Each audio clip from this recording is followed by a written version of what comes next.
welcome to today's webinar. It's Practice Management Talks, Summertime Reviews and Raises. And then I think there's going to be a couple other little nuggets spread in there too. So my name is Gary Dehart. I'm the host of today's webinar, publisher of Insightful Accountant, and our speakers are Julie Smith and Will Hill. They will intro themselves in just a second. Well, thank you, Gary. I appreciate that. Welcome in. Julie and I are glad that you guys are here for this Practice Manager Talk. You know, when we talked about this topic, Julie, summertime reviews and raises, I thought to myself, we got about 3 hours of content, so we're gonna pile this into 30 minutes or so, and hopefully we give a few nuggets that people can walk away with, do something different. And certainly as you folks hear a little bit of something and you say, man, I want to spend a little bit of time to go deeper on that, reach out to Julie or myself. Either one of us would be happy to chat a little bit more with you about the things that we talked through today. Here's my slide. Here's Julie's slide. This is really informal, isn't it, right? But hey, we've both been around the profession for quite a while. Myself on the vendor and service side, Julie servicing some firms, but also working at a firm for a long number of years. Not that she's old, I don't want to insinuate that, but that's where our shared experiences come from as we dive in today. Julie, you ready? I'm ready. Let's do this. And I just want to say, I think this topic is so important. Will and I were talking before, like it's family vacation time. I scheduled flights around being able to make sure we could have this conversation today. So, I think beyond anything, it's always about talent. It's always about retention, right? And so this is just so important. Mm-hmm. Yeah. And I think that when we come into May and June, we have this really big tendency to just take our feet off the gas entirely, right? And to go, oh, I just kind of went through it.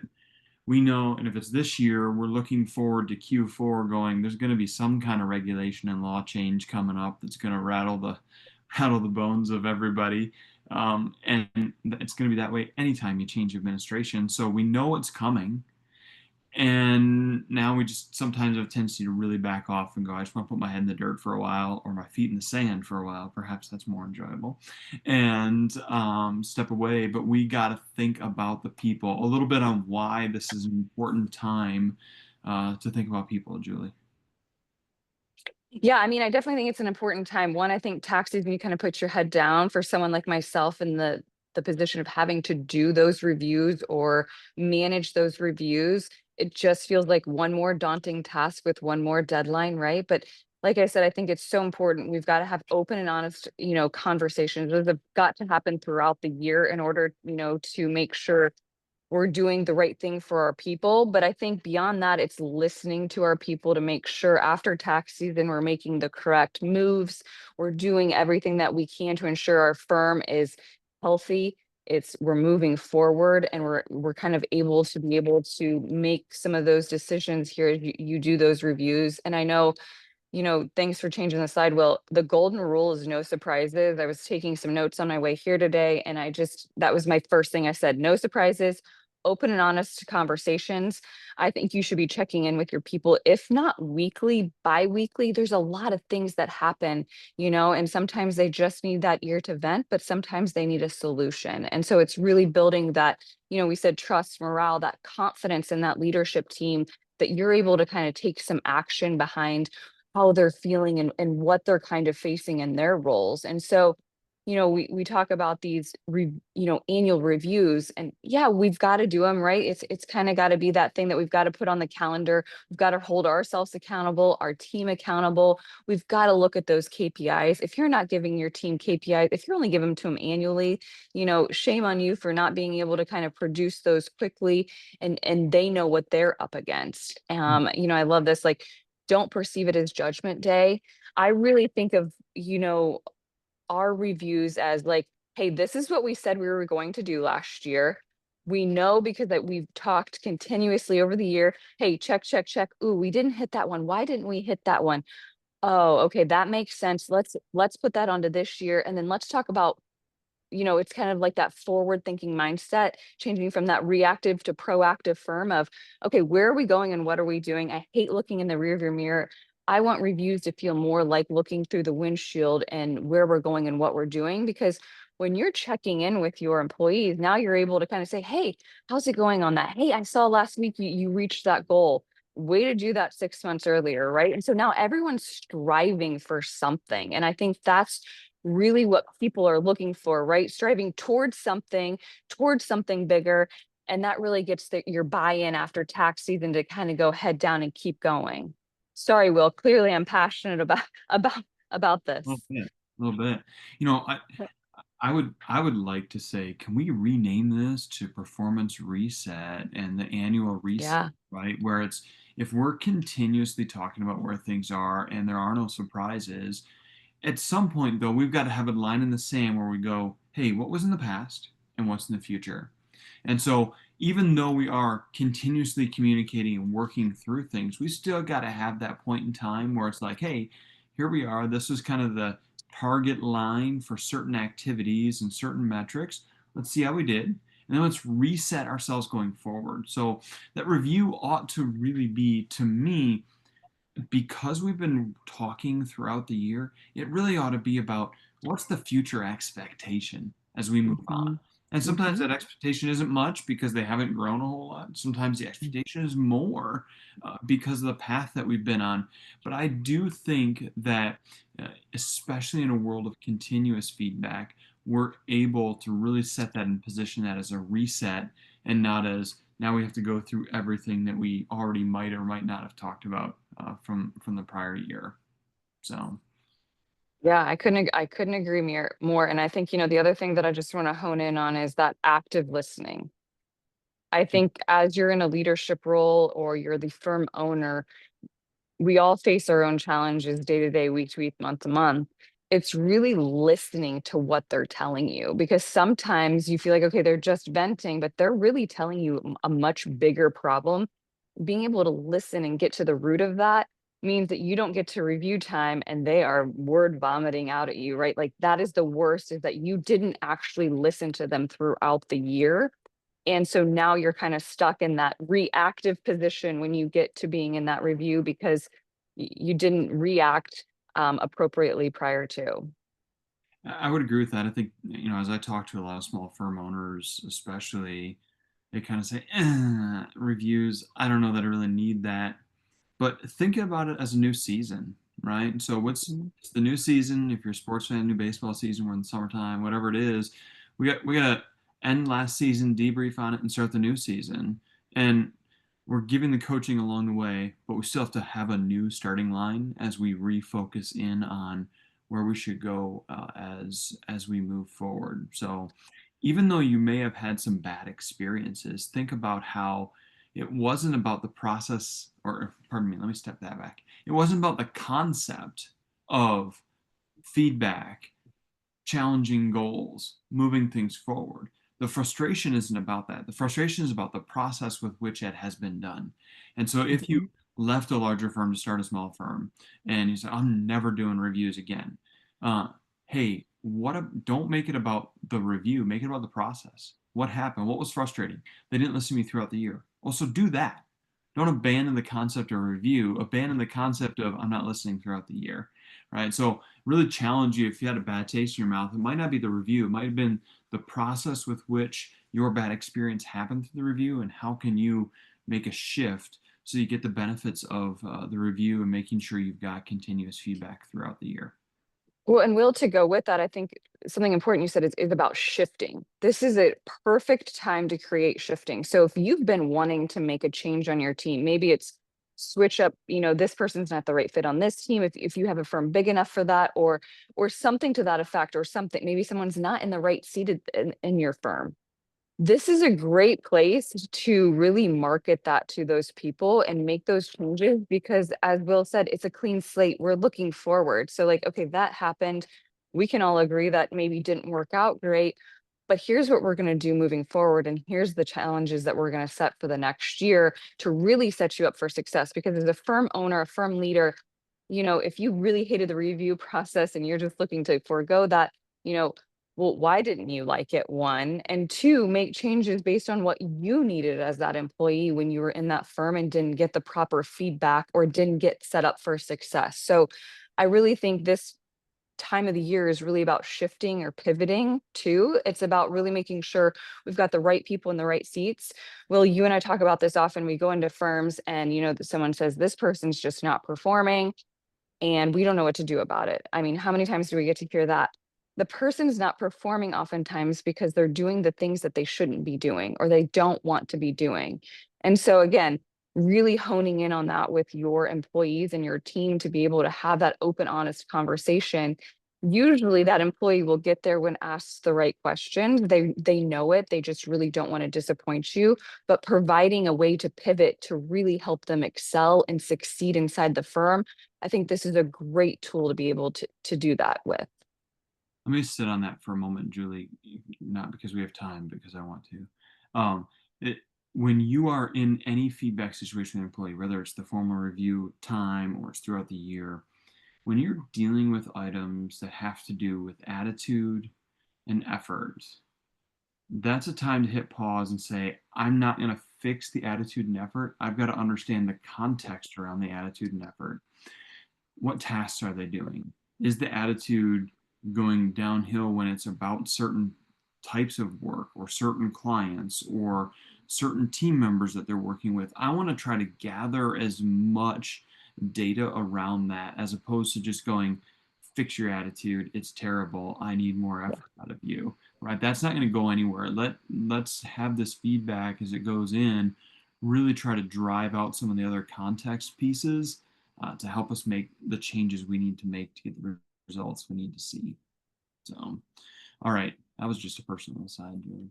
So, raises, I hear people want more money.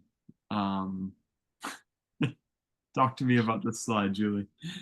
Yeah, I mean, I think everybody kind of associates this connotation with getting a raise or getting compensated with the annual review, right? And I mean, I get that, I understand that, but I think it all comes down to, again, I'm going to go back to this open and honest conversation, and it's knowing what drives those people that are in the seats in your company. What are they wanting? Where are they wanting to go? Are you setting the appropriate KPIs for them so that they can achieve that? So it's got to be mutually beneficial when it comes to compensation, right? So it's got to be a lot of give and take, and everyone has to feel like you're ending up on some sort of level playing field, right? Mhm. And I think again, I just think having that conversation instead of dictating sometimes, you both can understand where you're coming from, why you're coming from that way, and how can you both pave that path moving forward. Mhm. Yeah, excellent. Too often we just want to say, "Hey, here's the new raise. You should be happy," and I don't want to talk Yeah. about it and just try to duck out of that. Well, Um, and I think to that point, Will, what you kind of have to do is you have to know what's going on in your geographical region, or if you're fully remote or hybrid or whatever, you've got to understand what's going on out there. You've got to be curious because you don't want to get blindsided because you just didn't know, right? It's where like education and knowledge is power. I'm going to be honest, I just had an interview last week and, asked what the salary requirement was for him. And he kind of came back and I thought, wow, well, based on experience, like I've never would have seen that number coming. I picked up the phone and I called 3 CPA firms and 3 recruiters and just said, hey, where are you guys falling at? Right? What's going on? What am I missing? Because this person's a great candidate, but like not that, you know what I mean? Like things didn't quite line up. And so I think then going back and having to sit down across the table and have that kind of tough conversation of like just being curious, like how did you come up with your number? Here's how I came up with mine. And mine's based on facts, right? I never want to bring emotion to the table sometimes when we talk about compensation, right? And so I think you also have to be able to go out there and be curious to understand whatever is going on, whether it's remote, regional, geography, whatever that is, you got to kind of have some facts and kind of be aligned with everybody else that's out there hiring and or giving raises, right? right, right. Now, tell me a little bit when you're thinking about raises and performance, which when we get to bonuses here shortly, maybe I'll take a counterpoint to this just for fun so we can argue. Yeah. But tell me a little bit about why we ought to link raises with performance or what that looks like, especially in a smaller firm without tons of levels necessarily. Yeah, I mean, everyone's competing against themselves. That's kind of my belief as we kind of go through our careers. You're competing with yourself because it's based on what you want. I think those KPIs are so important. It's so important to set them because you both are buying into what that is. Whatever that is out there, whether it's efficiency, utilization, realization, hours worked, returns done, revenue under management, new client, whatever it is that you're striving to, go for as a firm, how does that align with each individual employee and backing into that? With those KPIs, though, it's so important that they have access to that information, right? So if you set, I can use an easy one like, billable hours, right? Do they have access to their own billable hours and do they understand what that means? So that you both are, striving towards something. So I do think those KPIs are important, but I do also think it's the buy-in of whomever's giving that raise and whoever's receiving that raise, that there is a clear expectation of what that is, and they have the ability to see exactly what that is. Yeah. I think the transparency is often missing, and we see that typically from two reasons. One, there is just an uncomfortableness with the conversation. But two, we've made our decisions not in the laboratory, but we just picked a number out of a hat. Mhm. And we know that we can't substantiate it. And it was just kind of a gut feel. 4%, they had a good year. Oh, okay, but what does that mean, right? So, um, and and so we don't get transparent when we know we just kind of dug it out of thin air. So if the idea of being transparent has you nervous, I would just say, okay, where did the number come from?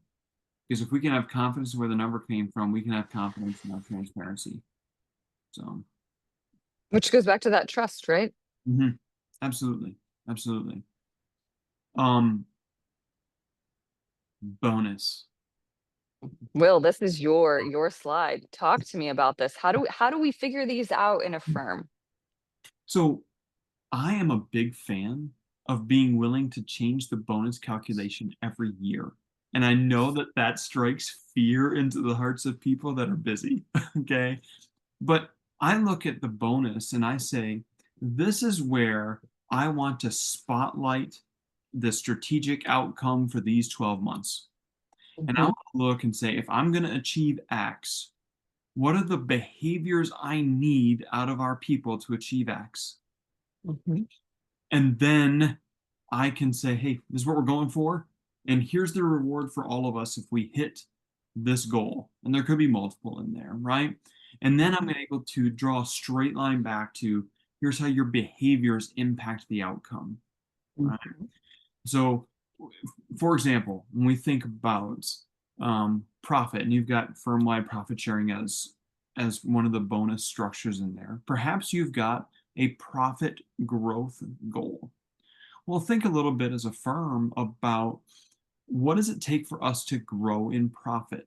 Well, there's a couple things that come into that. One, organic selling, or yeah, inorganic, whatever, selling to existing customers. Right? That's what the word I'm looking for. Okay, so if I could take an existing client, we have a relationship, and add service, the cost of onboarding is less, the cost of the sale itself is less, and my margin should increase on that client by and large.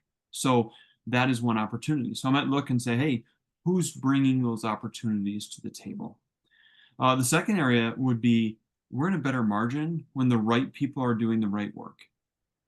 If I can get my tax reviewers to quit trying to prep simple 1040s and claim they were busy and hand those off to the other people. So I'm looking at, hey, team, let me explain how we're most profitable.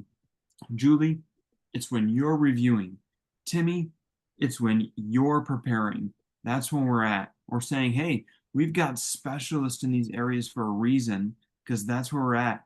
We'll talk about growth opportunities and how do you learn other functions. But by and large, when we're in the heat of the battle, I want people playing to their strengths and I want to maximize everybody's talents that we have.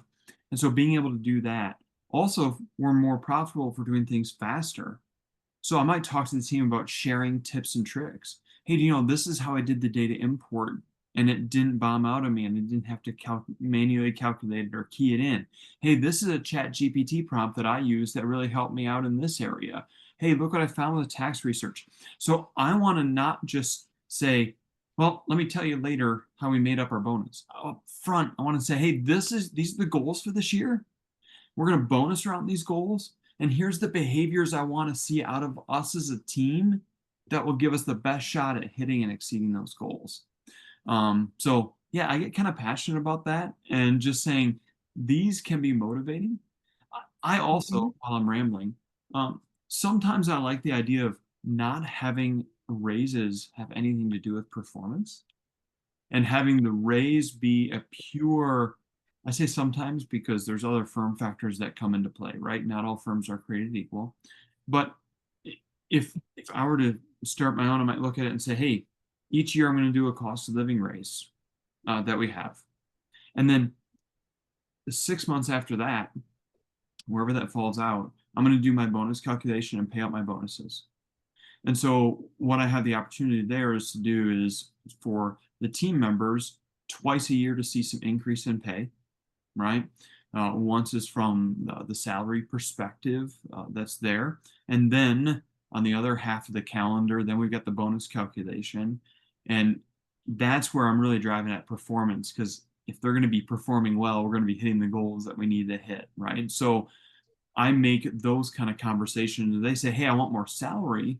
Then we'll talk about, all right, this is the job level. It's preparer. For you to be up, you've got to be a reviewer. So let's talk about the action items we can take this year to get you to learn how to be in the reviewer role. And then your salary can take a bigger bump because your role is different, right? And separating that sometimes from the bonus on the calendar, I think it's nice from a cash flow perspective.